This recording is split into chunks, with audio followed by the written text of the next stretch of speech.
Good Saturday morning to you all. Hopefully you guys are doing great. We got another Watchmen update. We got echoes of the Cuban Missile Crisis happening right now as the United States has turned back a Russian ship from Venezuela.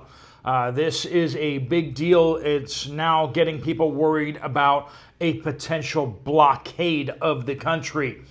We got further escalations also from the United States issuing notices to air traffic controllers as well as civilian aircraft in the region around Venezuela. Something is about to go down.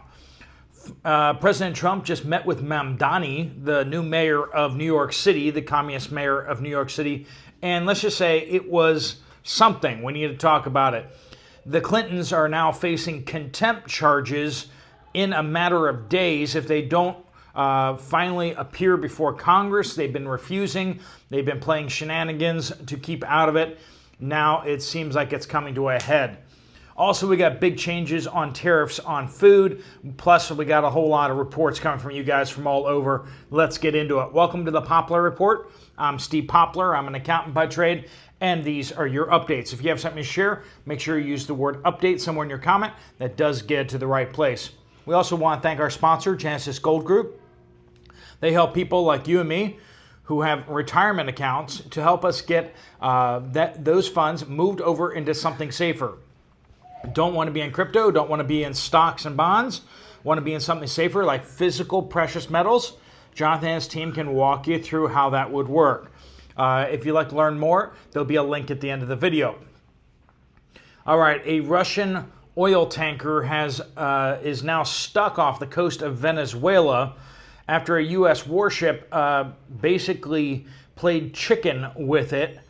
The sanctioned Russian oil tanker, now of course sanctioned by the United States and its allies, not by Russia, not by China, not by, third-party countries. The United States is unilaterally sanctioning oil tankers and then out there on the high seas threatening them with weapons and threatening to ram them.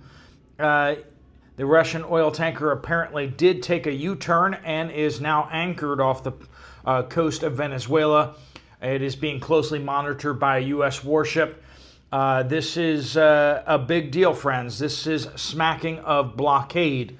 Now, blockade is an act of war. So if the United States is interdicting traffic on the high seas going to Venezuela, that is an act of war. Not only that, but the United States has also issued a NOTAM, or a notice to air traffic, civilian air traffic, that there is to be potential military activity over Venezuela and around Venezuela. Basically saying that the United States will be operating military aircraft, or may the airspace around Venezuela even flyover areas. So even if they're at 40,000 feet flying over Venezuela, they may be actually becoming targets in this new war zone.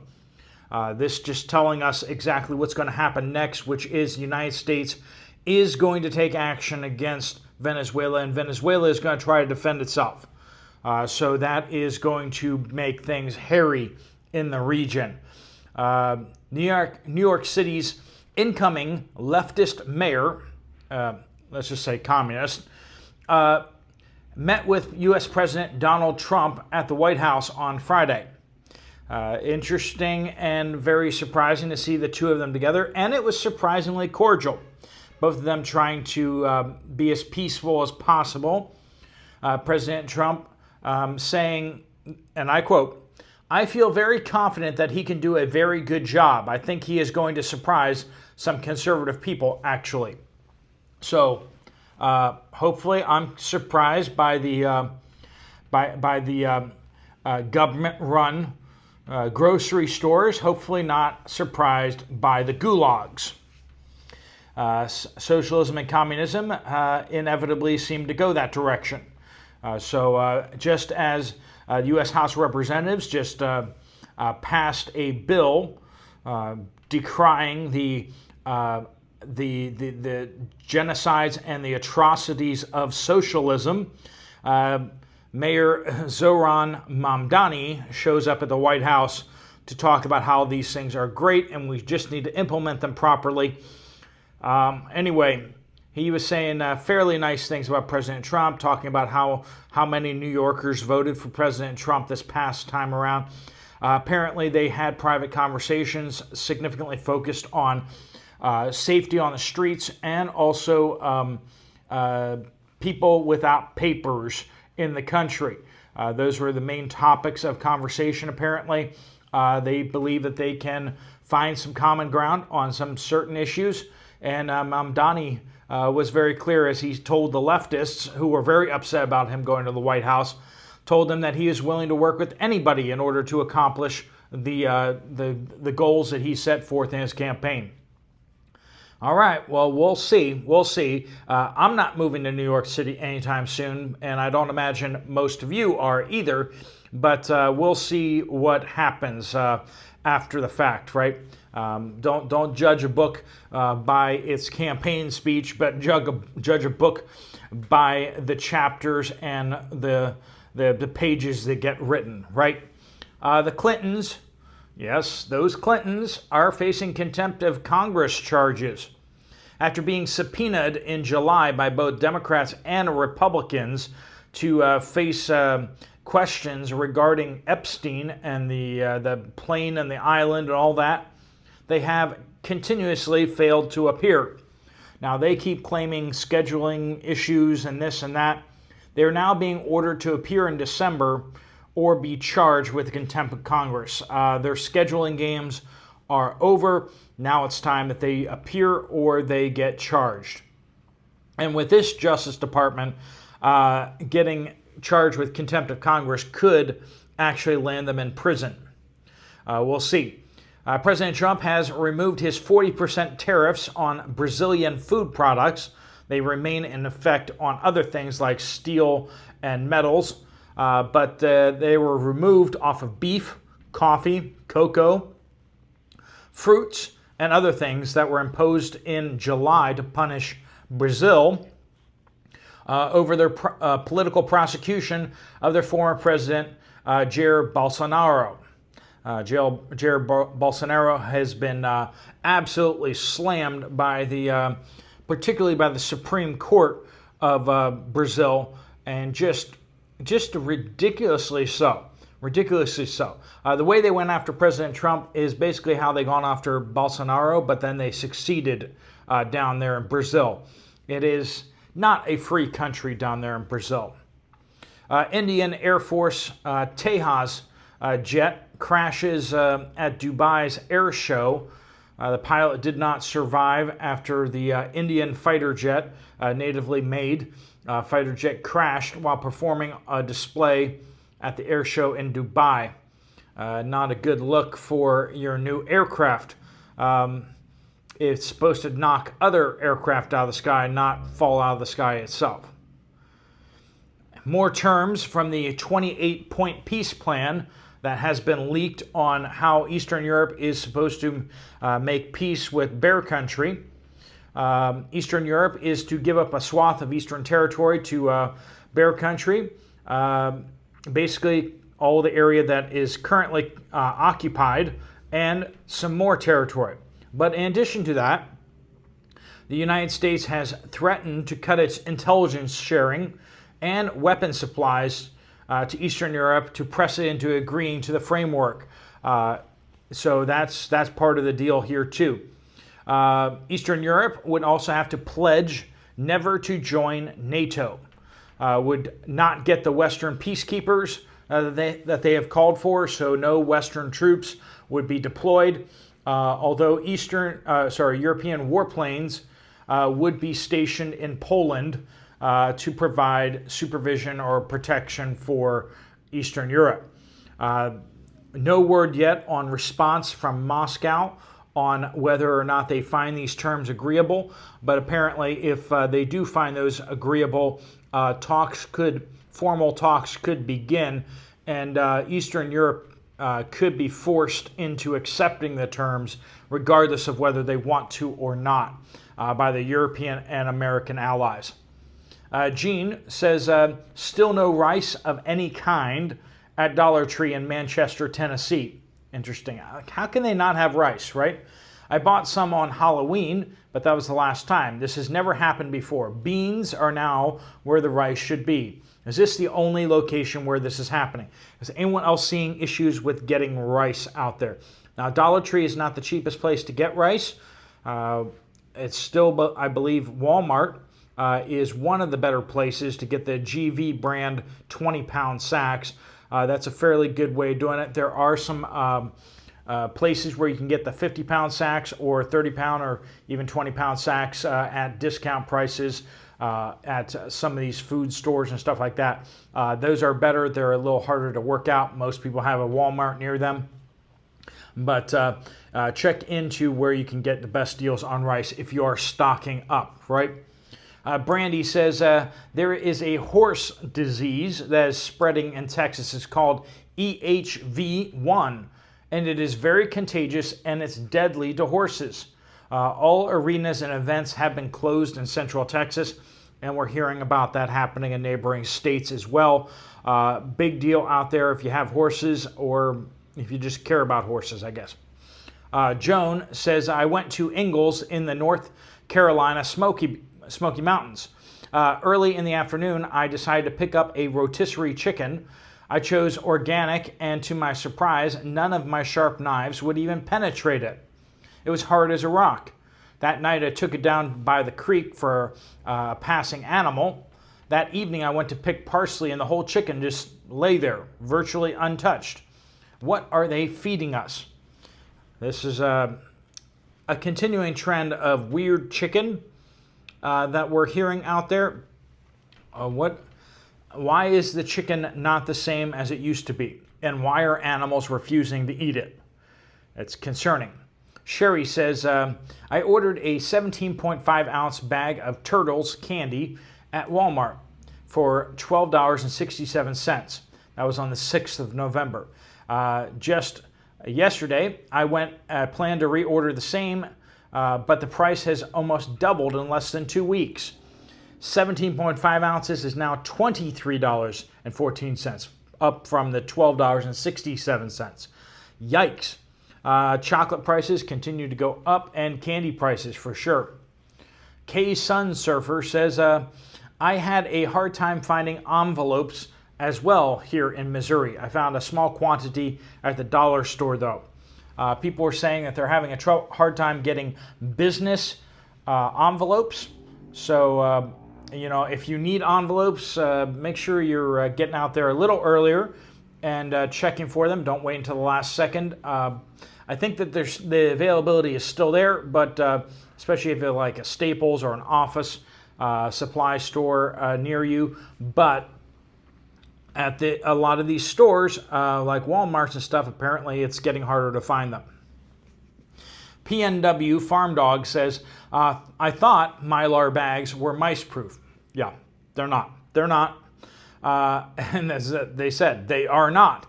Had stuff stored in cardboard boxes in my attic with Mylar, and they got into it. Sad day. Everything is now in totes.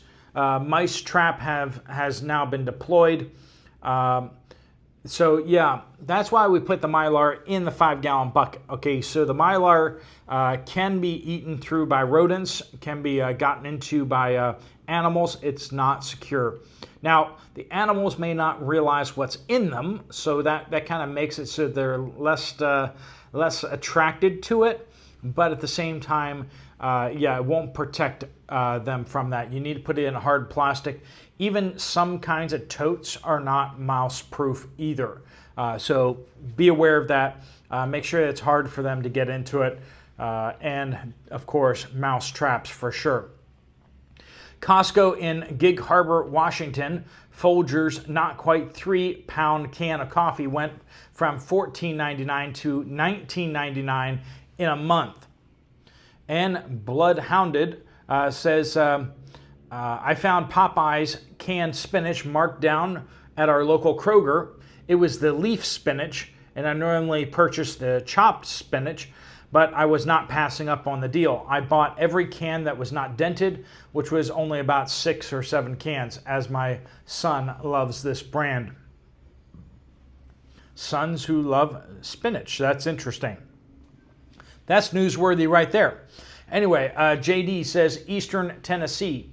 Weather today is in the 60s and will remain that way for the next 24 hours. Day and night. No rain until later today with sudden 92% chance. Has anyone else seen these type of weather phenomena, like same temperatures night and day? Also, last night there was a weird fog that came in patchy streaks. Today, as I feel as if all hell has broken loose in my lungs, coughing up large amounts of clear phlegm. Chemicals and all sorts of weird stuff happening out there, isn't there? Let us know what you guys are seeing. Psalm says, Chicago, Illinois. Chaos in the streets here. A woman was set ablaze while traveling on the CTA, and a mob of elementary school kids stalked and then senselessly beat and recorded a young mother and her son while she was trying to walk her kids home from school. That same group of kids apparently recorded themselves beating up an older man in the same neighborhood. And certain neighborhoods, property taxes have suddenly shot up there in Chicago 80%, or one even over 100%. All this just within the past few days. Some people are starting to wake up here, calling the mayor out and trying to flip Chicago red. I don't know if that's possible with the crime embedded so deeply into the processes there in Chicago. But you really have a couple options. You have flee the city, or you have the option of trying to retake the city politically from the corruption and the politicians there. But I think most of us would find just leaving the better option. Steven says 7-Eleven stores close 444 and more potentially out of the 13,000 stores in the USA, Mexico, Canada, and especially Canada is getting the majority of the closures. 7-Eleven used to be a staple, right? And in other parts of the world, especially in Asian countries, 7-Elevens are big and they make a lot of money. They are very, very much staples of places in Korea, Japan, other places, right? Russ says, I feed my cat many different dried cat foods so he doesn't end up a picky eater. When I offer him some wet foods as a treat, it's not usual for him to lick at all the gravy and ignore the meat. Lately, though, he has sniffed around the wet stuff, but beyond a mouthful, he won't eat any of it. If they are bold or greedy enough to foist fake meat on humans, imagine what they expect to get away with where our critters are concerned. Yeah. Are we going to see fake meat tested on animals and see what happens? Because there aren't nearly as many laws about what goes into cat food or dog food, is there? Carol Lee says, I always shop at a little family-owned grocery for my meat. I usually buy a large sirloin, about 15 pounds, and butcher it myself. I also bought a large 10-pound tube of lean ground beef. I was shocked this week when they only had one of each. They didn't have any more. The sirloin was mostly fat and $99 now. And the ground meat was $40. Their meat is locally sourced, as are the vegetables. Carrots were also very low. Steve, thank you for all you do for us. Thanks to you, I started preparing a long time ago. Friends laughed and made fun of me for being an alarmist, but who's laughing now? Well, friends, once a disaster or things hit, people stop laughing, don't they? Then they start asking for help, don't they? Lay R says, this took place in the beginning of November. I just come out of the hospital. I needed to get my medicines in the pharmacy to buy more water. Target's Good and Gather bottled water. I picked up 2 cases of the 24-pack purified water. I didn't know this until just last week. I kept my receipts for a while. I saw that the kiosk that I used rang up 3 packs of water. Not 2, but 3. Yes, those kiosks will double or triple your items if you're not careful to pay close attention. Always check your receipts, friends. Please always do. It will save you a lot of money, I promise.